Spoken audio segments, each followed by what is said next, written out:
The next skill we'll be taking a look at to build our personal resilience and grit is how to cope with hard times.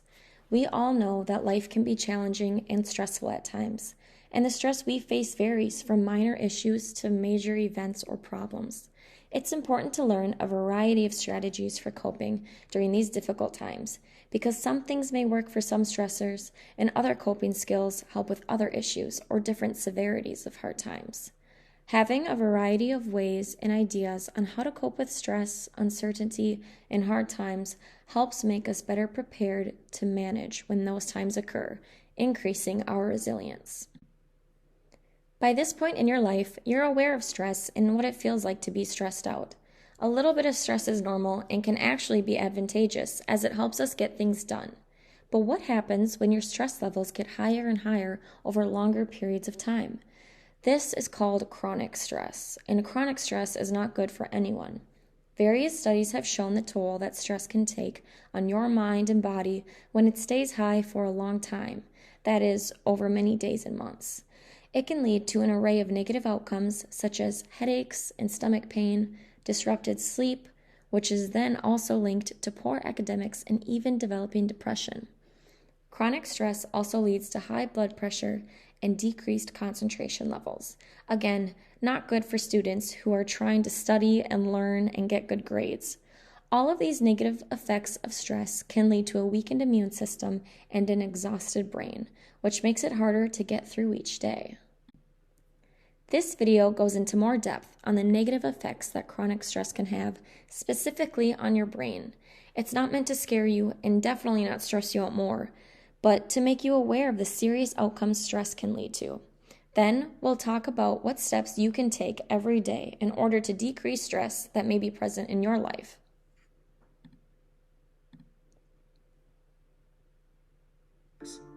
That's not all, though.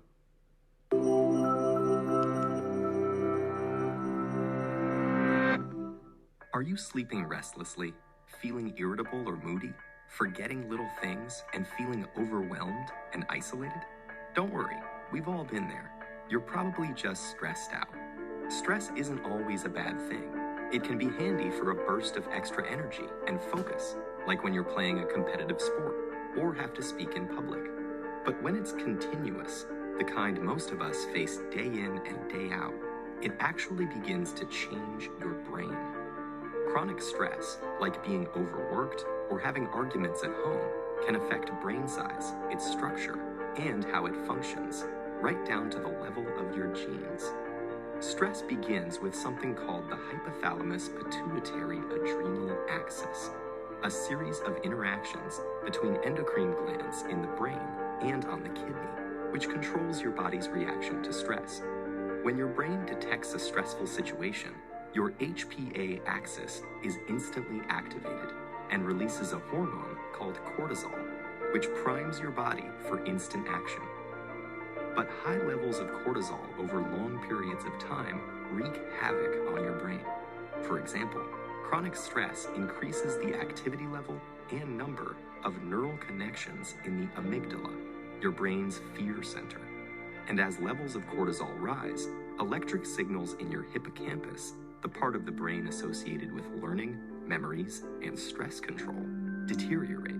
The hippocampus also inhibits the activity of the HPA axis, so when it weakens, so does your ability to control your stress. That's not all, though. Cortisol can literally cause your brain to shrink in size. Too much of it results in the loss of synaptic connections between neurons and the shrinking of your prefrontal cortex, the part of your brain that regulates behaviors like concentration, decision-making, judgment, and social interaction. It also leads to fewer new brain cells being made in the hippocampus.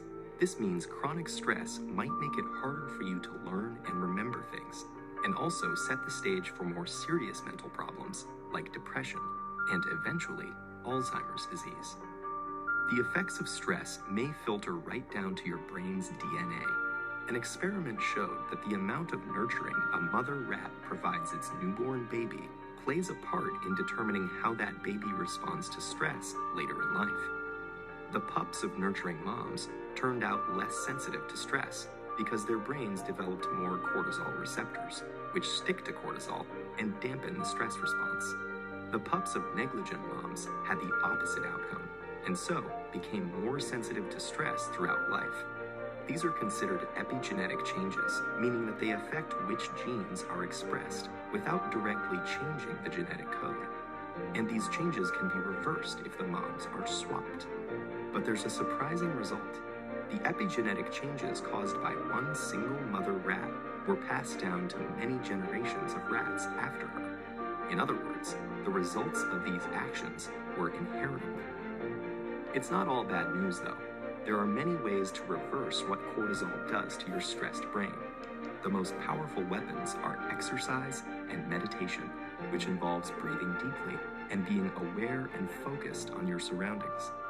Both of these activities decrease your stress and increase the size of the hippocampus, thereby improving your memory. So don't feel defeated by the pressures of daily life. Get in control of your stress before it takes control of you. This video really sets up why it is important to learn how to cope with stress and also ways to help reduce the negative impact stress can have. There is no way to totally avoid stress in life, but we can have a lot of influence on how our life stress affects us. So, what do you do when the stress is building up and you don't know what the next step to take is? You can't not take that class or not have that job. So how do you manage your stress and get through challenging times? Learning how to manage your stress is an important tool to have. At the beginning of the day, when you look at your to-do list, it may seem overwhelming and stress-inducing. These are a few steps you can take to start your day off right and help decrease stress while also getting things done. First, start small. When you have a lot on your plate, it can stress you out. So start out with simple routine tasks like doing the dishes or doing a load of laundry or sending out that email. Cross it off your list. Studies show that doing simple, repetitive tasks help your brain calm down and focus. When stressed, we often feel the need to tackle everything at once. This can set us up for burnout. But by starting with small tasks, you can check items off your to-do list and get the day rolling without feeling totally overwhelmed. Plus, it feels good to get a couple things done right away. Next, take part in some type of self-care during the day. Taking a shower is a common recommendation, and not just so you're clean. Studies have shown that warm water can boost your mood by triggering responses in the body and brain similar to that of receiving emotional warmth. So surrounding yourself in warm water, even quickly, can help you feel calmer, supported, as well as lower your stress. These first two steps are great ways to start the day off in a productive manner while setting yourself up for being less stressed. Lastly, as you delve into your day, take a deep breath and focus on the things that you can control. What can you do today to be productive? What can you do to include some self-care or positive pieces in the day? What can you check off your to-do list? Some of your stressors will probably stem from uncertainty and things that are out of your control. So try to focus on what you can do and start there. If you have larger tasks or projects, break them down into smaller steps. Anything that helps you feel like it's more possible to do. Then, get some of those smaller elements done. Getting tasks done, even really simple ones, will help alleviate your stress. I talked about some steps you can take to start out each day set up to experience less stress and feel productive. Here are some more easy actions you can take throughout the day to keep your stress levels low. These are things you can, and experts recommend we all should, do on a daily basis to weather those challenging times as you're going through them. Doing each of these also builds up a type of resistance or armor in a way to help us better combat and respond to stress when it does happen. How well a coping method works may vary from person to person, so it's important to find what works for you to decrease stress. These specific methods have been shown through research to help manage stress if they are done most days. As you can see, taking care of your body helps to take care of your mind. Getting enough sleep, eating well, and exercise are proven ways to keep your body and mind healthy and alert. Next, try to make time for others, even if it's just a phone call or sending a quick text. Socializing with family and friends helps to boost mood and decrease stress. Laughing with others creates feelings of happiness and increases endorphins, the feeling good chemicals in your brain that help you feel happier and calmer. That goes for doing something you enjoy too. It's important to take time for yourself and your hobbies, like reading, playing video games, knitting, or as simple as watching an episode of your favorite show or listening to music. It's even better if you can do some of those hobbies with friends too. Lastly, it's okay and actually beneficial to take a break throughout the day. You don't have to go all day, and you'll be more productive throughout the day if you give yourself a chance to breathe and relax. Take brain breaks and chill a bit. Studies show taking even a 10-minute break to close your eyes, daydream, watch silly TikTok videos, observe others in Davies, or go for a quick walk recharges your body and brain so you can be more efficient and less stressed throughout the day. Again, each of these are things we can do on a daily basis to help us get through challenging times when we face them. These everyday activities prepare us to cope with and manage stress so it doesn't ruin our health. Unfortunately, life can throw curveballs at us that cause a challenging time to become much worse and the stress to feel overwhelming or unbearable. It's good to know ways that you can get yourself through these extreme situations and moments. Ultimately, the goal is to get through safely, making your well-being the top priority, doing what you need to do to take care of yourself and the situation, and then refocusing on other things once the crisis passes. We also offer some strategies for what to do for yourself to get through the crisis. Create for yourself your own crisis toolkit. What actions can you take or strategies can you use to help bring your distress or emotions back down to a more manageable level? Here are some examples of things to do in that overwhelmingly stressful moment to help get things to feel manageable. Find a way to take care of yourself. I already touched on the benefits of taking a warm bath or shower, and again, this is a great way to participate in self-care. Baths and showers increase endorphins, lower cortisol, the stress hormone, and raise dopamine. Dopamine is one of the feel-good chemicals in our brain, and when released, it helps us to feel calmer and happier. Other ways of self-care are to go for a walk. Allow yourself to feel the emotions for a set amount of time, and then focus on something else. Doing anything that helps you feel better and puts your needs or well-being first is important when going through a crisis. Talk with someone you trust. You can vent about your current situation or talk about something completely unrelated. Talking it out helps you to face a difficult situation or moment you're in, and having someone there to listen may provide you another perspective, some advice, or just some much-needed support. Sometimes it's also useful to get a perspective from someone removed from the situation and seek out a counselor. On campus, we have counselors available for in-person and virtual sessions. You can go in for one consultation meeting or decide to meet with someone for a few times. Counseling Services has crisis appointments each day for students who need help immediately. Close to 90% of UW-Eau Claire who have used counseling services report it was useful to them. Take advantage of this free service. On the other hand, it's okay to distract yourself sometimes.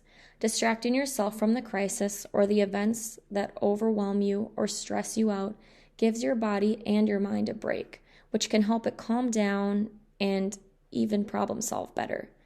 Distract yourself with an activity like playing a game, going for a run or walk, or doing yoga. Activities that use your mind like Sudoku, singing, or word puzzles are also great because it's hard to dwell on negative thoughts when you're using your mind to figure out something else. Next, give yourself a timeout. Take a break from something that is causing you stress as much as you can. Take a step back and regroup. Maybe break down some tasks and create a new plan of action, or just literally take a break. Gather yourself before moving on with your day. And sometimes it's best to just let it out. Cry, scream, sing. Doing these things may seem silly, but they have been shown to help get out stress and frustration, releasing the tension of the negative emotions. Getting that release sometimes is all it takes to feel a tiny bit better and be able to focus on overcoming the crisis. Keep in mind, these strategies are designed to help you move from being in crisis to feeling like you can manage the situation. If you're really in a crisis, they are unlikely to make you feel 100% better or happy. These are tools to get you through a really hard time so that you can problem solve and get through the crisis. Now, to recap the information presented in this webinar on coping with hard times. First of all, some stress is normal and it's unhealthy to intentionally try to avoid it. And the reality is you can't avoid stress altogether. But too much stress on a person, especially over a long time, can result in an array of negative outcomes, both physical and mental. Knowing how and learning different ways to manage and cope with your stress through everyday actions is essential to reducing the negative impact stress can have and may actually help lower your stress overall. In addition, being prepared with strategies for how to cope through really hard times of extreme stress or crises is important so that these times don't totally overwhelm you. Learning how to cope with hard times and manage stress in general are an important part of building your resilience, as it helps you practice the ability to bounce back from challenging or uncertain times. Hopefully, you learned some new things to try out as part of this webinar. Now, think about your crisis toolkit. What can you do during extremely stressful or difficult moments and situations in order to bring stress back down to a manageable level? Create your very own crisis toolkit by choosing 5 to 10 things that you can do during these especially difficult times. Take from our crisis toolkit, but try to get more specific. What kind of self-care will you take part in? Who will you talk to or vent? What activity can you distract yourself with? Also, pick one of the daily stress management habits and do it each day for 1 week. Keep track of your stress level each day and see if doing that one thing seemed to make a difference. We will ask you to share some of your strategies and insights about managing stress in your reflection prompt in the brief webinar survey linked to this session.